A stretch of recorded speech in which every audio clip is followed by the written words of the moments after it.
بسم اللہ الرحمن الرحیم اللہم صلی علی محمد وآل محمد۔ السلام علیکم ورحمۃ اللہ وبرکاتہ۔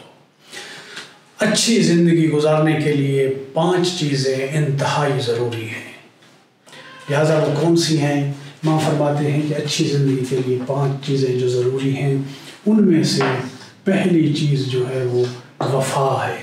آپ کی زندگی میں اگر وفا ہے، آپ جو کسی کے ساتھ وعدہ کرتے ہیں، وفاداری اگر آپ کے اندر پائی جاتی ہے تو آپ ایک ایسے سمجھے کہ اچھی زندگی گزار رہے ہیں۔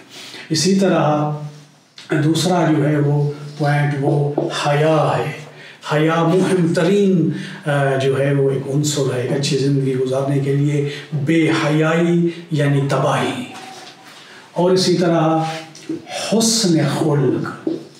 حسن خلق یعنی آپ کے جو ہے وہ تمام عیوب کو جو ہے وہ چھپا کے رکھتا ہے اور آپ کے تعلقات کو وسیع کرتا ہے اور آپ کے تعلقات کو مضبوط کرتا ہے۔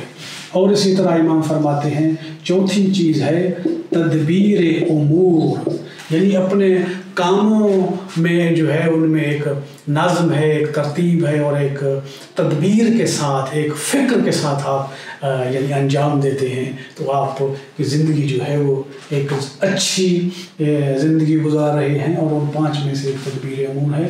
اور 5ویں چیز جو ہے وہ ہے آزادی، وہ حریت ہے، یعنی ایک انسان، آزاد انسان ہی ایک آزاد سوچ رکھتا ہے اور وہ ہر حوالے سے جو ہے وہ اپنا نقطہ نظر جو ہے وہ بیان کر سکتا ہے۔ وآخر دعوانا الحمد للہ رب العالمین۔